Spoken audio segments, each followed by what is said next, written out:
Je n'ai pas parlé de remise d'enveloppe à Nicolas Sarkozy. L'ex-infirmière de Liliane Bettencourt dément dans les colonnes de l'hebdomadaire Marianne les propos de la juge Prévost-Després.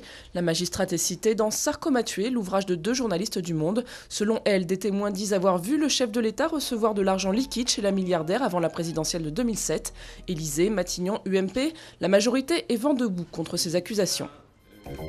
Paris accueille jeudi une conférence internationale dite des Amis de la Libye. Objectif, accompagner le pays dans sa transition démocratique sur fond d'ultime combat entre la rébellion et les partisans de Mouammar Kadhafi. Le même jour, Libération révèle que la France aurait conclu un accord avec les autorités de transition. Il lui attribuerait 35% du pétrole libyen.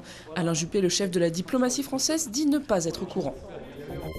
Une journée importante pour les victimes du Mediator, c'est ce jeudi qu'entre en scène le fonds public d'indemnisation. Plusieurs centaines de dossiers sont prêts à être examinés par des experts qui détermineront les dommages et responsabilités. Leur avis donné, ils demanderont au laboratoire Servier, fabricant du médicament, de faire une proposition. En cas de refus, l'Office national d'indemnisation des accidents médicaux indemnisera directement les victimes avant de se retourner vers le laboratoire pour se faire rembourser. La tomatina, c'est un peu comme une bataille de polochon géante, mais avec des tomates à la place des plumes. Comme chaque année, la petite ville de Bunol, à l'est de l'Espagne, se transforme en gigantesque gazpacho humain. Ils sont 40 000 venus du monde entier se faire arroser par 120 tonnes de fruits écrasés. J'ai senti une tomate qui m'a tapé fort ici et une autre tomate qui m'a tapé vraiment fort là. C'était génial. J'ai l'impression de baigner dans une soupe à la tomate.